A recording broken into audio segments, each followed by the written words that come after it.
The green, manicured lawns of Windsor and the historic stone walls of London have witnessed centuries of family drama.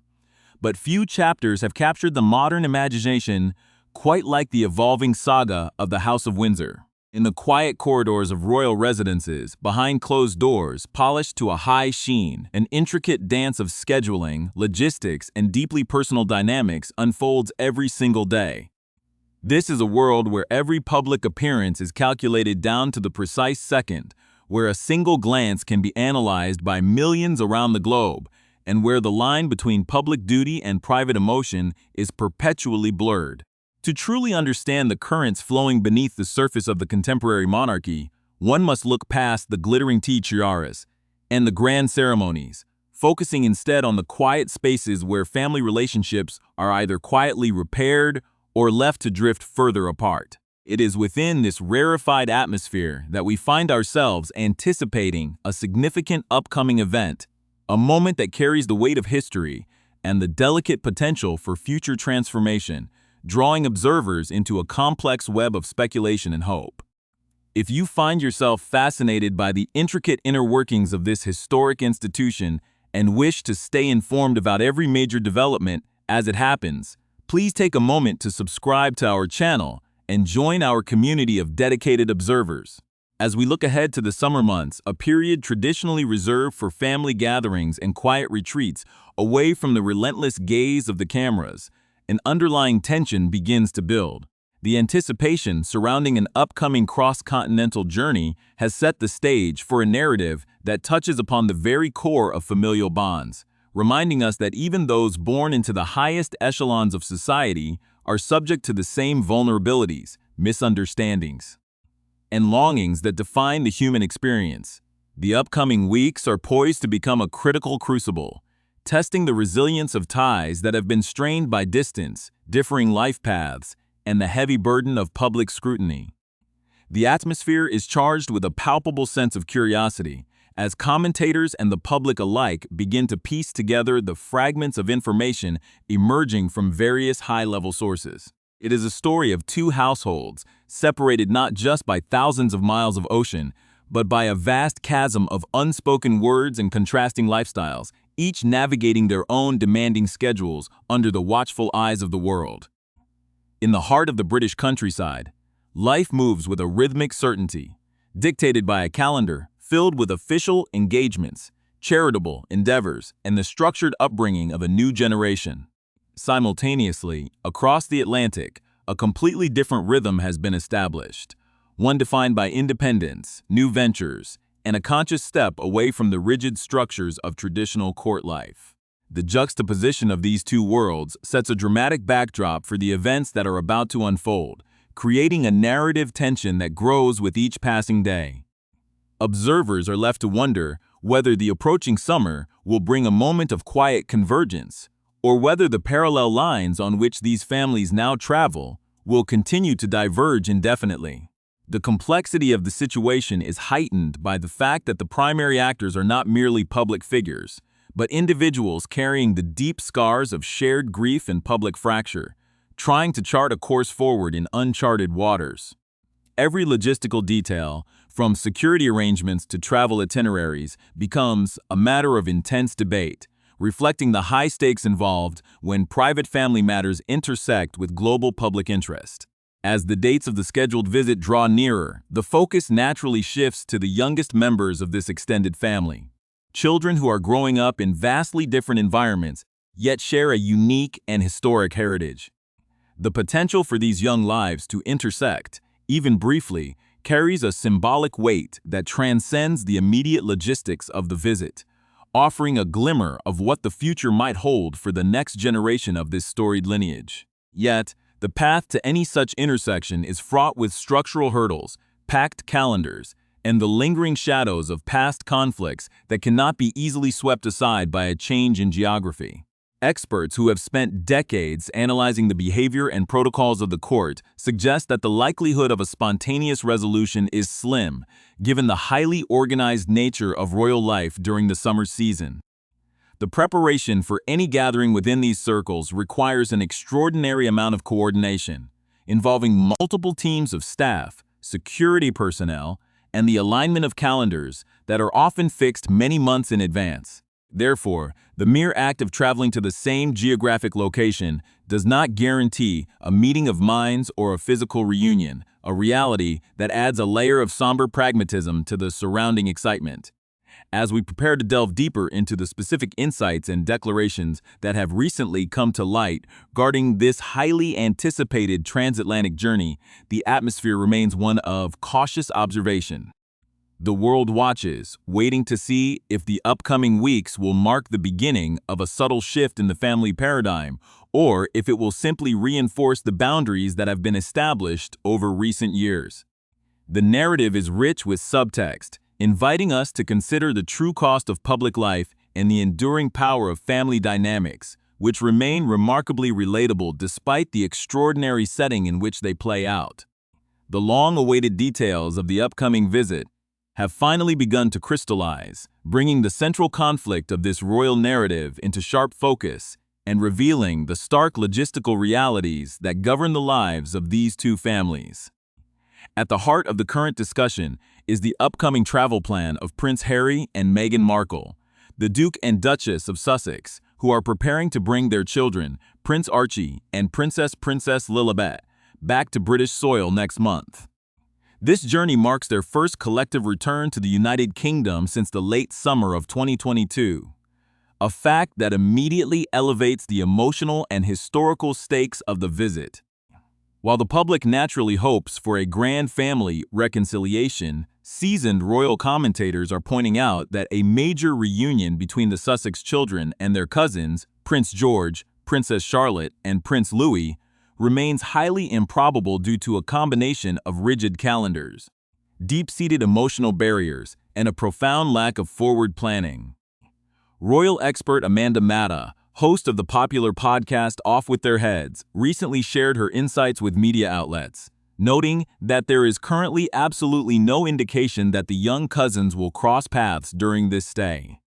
Matta emphasized that even if personal relations between the adult couples were gradually improving behind the scenes, the household of Prince William and Kate Middleton, the Prince and Princess of Wales, operates on a highly structured summer schedule that was finalized months ago, leaving virtually no room for spontaneous social gatherings. A reunion of this scale and sensitivity would require a monumental amount of coordination, advanced logistical planning, and above all, a profound amount of goodwill from all participating parties, elements that appear to be in short supply given the current state of family dynamics. Furthermore, the persistent and well-documented tensions between the two brothers and their wives continue to stand as the most significant hurdle to any potential family gathering, creating an invisible but formidable barrier that prevents the younger generation from forming a natural bond. Matta pointed out that this friction is particularly acute when considering the potential involvement of the Princess of Wales, Catherine, whose ongoing focus remains firmly on her personal health, well-being, and the steady, undisturbed routine of her three children. The delicate nature of her current position means that any additional emotional stress or complex social maneuvering would likely be avoided, making it even less likely that Kensington Palace would initiate or agree to an unplanned meeting with the California-based branch of the family. This assessment is shared by other high-profile royal journalists, including Emily Nash, the veteran royal reporter and editor for Hello magazine, who confirmed that it is simply far too soon to say if the cousins will ever gather regularly, though she explicitly does not expect any form of meeting to take place during this specific summer itinerary. Nash noted that while the unpredictable nature of family life means one can never completely rule out a chance encounter, such an event would likely only happen if it were part of a much wider, officially managed institutional gathering where all family members were required to be at the same place at the exact same time. However, given the deeply fractured and icy nature of the relationship between Prince William and Prince Harry, there is no reason to believe that either brother is rushing to spend time together or clear their busy schedules simply because Harry is temporarily back in the United Kingdom. When pressed on the deeper question of whether the feuding princes privately desire for their children to know and grow up with their cousins, Nash acknowledged the tragic irony of the situation, stating that such questions are a matter for much further down the line. At the current moment, the core issue remains a fundamental breakdown in communication between two adult brothers who have gone prolonged periods without speaking directly to one another. This key relationship between William and Harry is the essential foundational knot that must be untied and resolved before any broader family dynamics, such as cousin playdates or shared vacations, can even be considered. Despite these massive obstacles, Nash believes that at the core of their human identity, away from the titles and the public scrutiny, both William and Harry likely harbor a quiet, unspoken wish for their children to eventually form a genuine bond, recognizing that in any ordinary family, one would naturally hope for cousins to have the chance to grow up together and share experiences. The tragedy of the contemporary monarchy is that ordinary family desires are constantly crushed by the weight of institutional expectations, public fallout, and personal pride.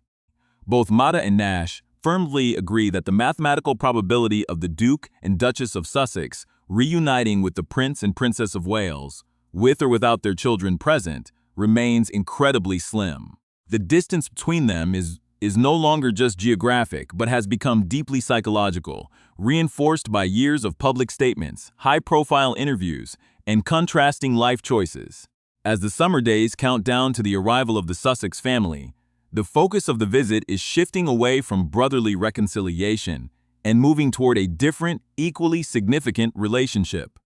The primary focus of this trip is now understood to be a highly private and emotional meeting between King Charles III and his youngest grandchildren, Archie and Lilibet, whom he has had very limited opportunities to see in person over the last 4 years.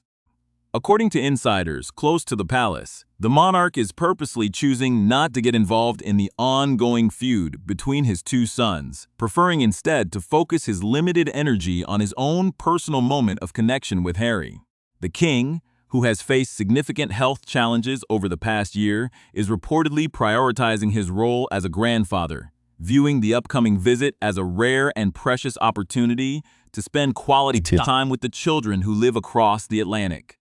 For Charles, the primary focus is not arbitrating a fraternal dispute that has proven resistant to mediation, but rather ensuring that he can foster a meaningful relationship with Archie and Lilibet while time and circumstances allow. To facilitate this, reports have emerged suggesting that the king has extended a significant olive branch to his youngest son,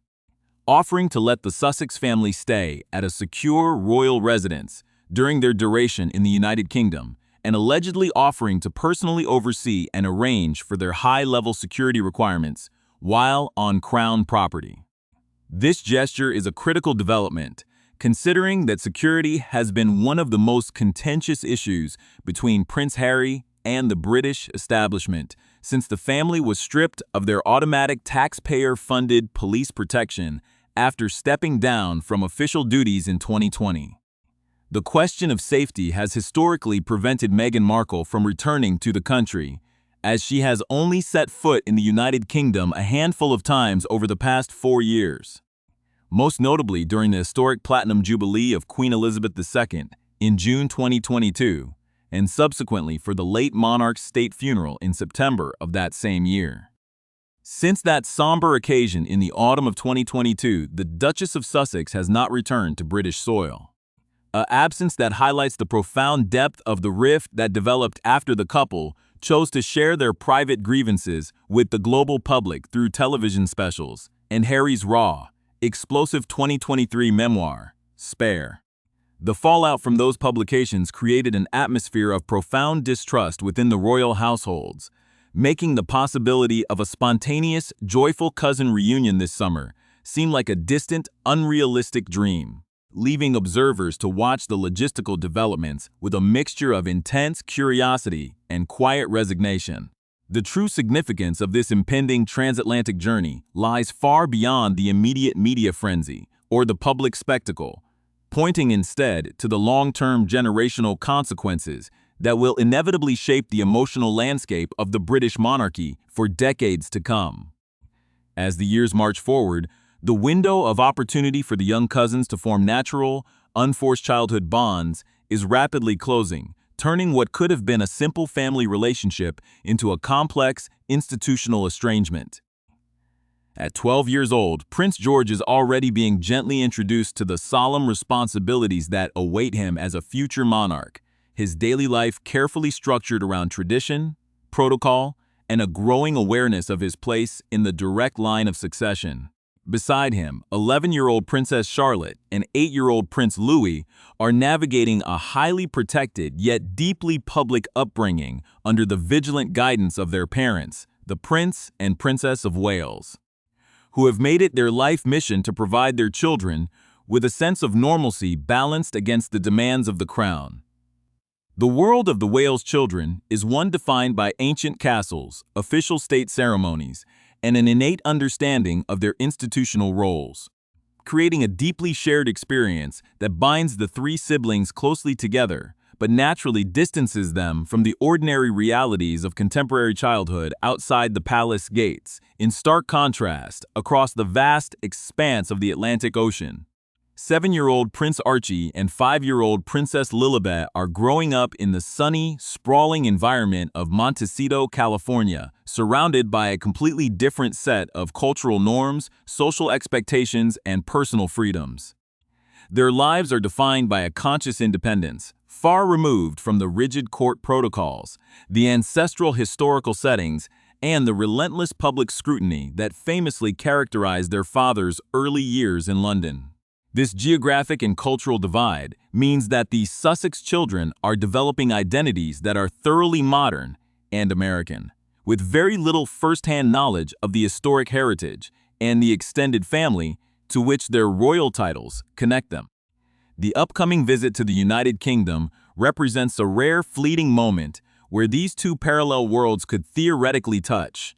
Yet the immense structural, emotional, and psychological barriers between the adult generation ensure that the children remain isolated from one another, cementing a familial division that may become entirely permanent as they grow into adolescence and adulthood. If these young minds do not find a way to connect during these formative years, the rift between the households will no longer just be a conflict between two brothers, but will harden into a permanent institutional separation between two entirely different branches of the family tree. Forever altering the internal dynamics of the dynasty, the emotional core of this entire upcoming visit, and perhaps the primary catalyst for its occurrence, remains the complex figure of King Charles III, who finds himself navigating the delicate twilight of his reign while balancing the heavy demands of the crown against the deeply personal vulnerabilities of aging and health management. The monarch, who has spent the recent years focusing intensely on streamlining the institution and solidifying his legacy, is reportedly viewing this specific visit not through the lens of constitutional duty, but through the deeply human lens of a grandfather who is keenly aware of the passage of time. Having had only a handful of fleeting opportunities to interact with Archie and Lilibet since their birth, the king is said to be filled with a profound desire to foster a meaningful, personal relationship with his youngest grandchildren before the physical and emotional distance becomes entirely insurmountable. The reported offer of a secure royal residence and the personal coordination of high-level security arrangements represent an extraordinary institutional compromise, a physical manifestation of an olive branch intended to remove any practical obstacles that have previously prevented the Sussex family from crossing the ocean. For the king, the upcoming weeks are not about resolving the intractable fraternal dispute between William and Harry, which has proven remarkably resistant to mediation, but rather about carving out a sanctuary of private time to build memories with the children who carry his lineage but live a world away. To understand the depth of this current impasse, one must look back at the shared history of the individuals involved, particularly the profound bond that once existed between Prince William and Prince Harry, a bond forged in the fires of early childhood tragedy and shared isolation that many assumed could never be broken. For decades, the two brothers stood shoulder to shoulder, navigating the intense pressures of their public roles and leaning heavily on one another for support, which makes the current state of absolute non-communication all the more poignant and tragic for those who have watched them grow. The introduction of new paths, the decision of the Sussexes to step away from official duties, and the subsequent public airing of deeply personal grievances through global media platforms transformed a private sibling rivalry into a highly public fallout, creating a profound culture of distrust within the palace walls that cannot be easily dismantled by a single summer visit.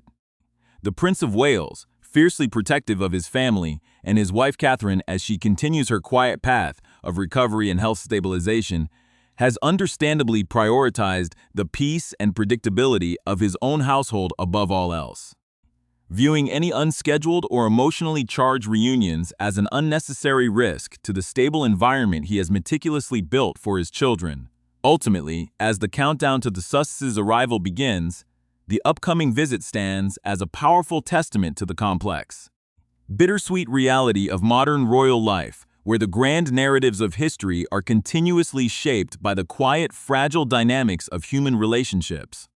While the public and romantic idealists around the world may hold on to the hope of a spontaneous, joyful reunion on the lawns of Windsor, where 5 young cousins finally run together and laugh beneath the historic towers, the pragmatic reality is far more subdued and segmented.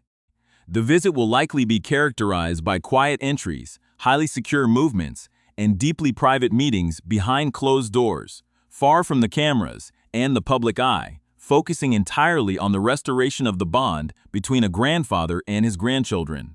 It is a poignant reminder that even within the most historic and powerful institutions on earth, the most significant moments are often the quietest ones, occurring away from the spotlight, where a family simply tries to find its footing in a changing world, accepting the boundaries that have been drawn while quietly reaching across to preserve whatever connections remain.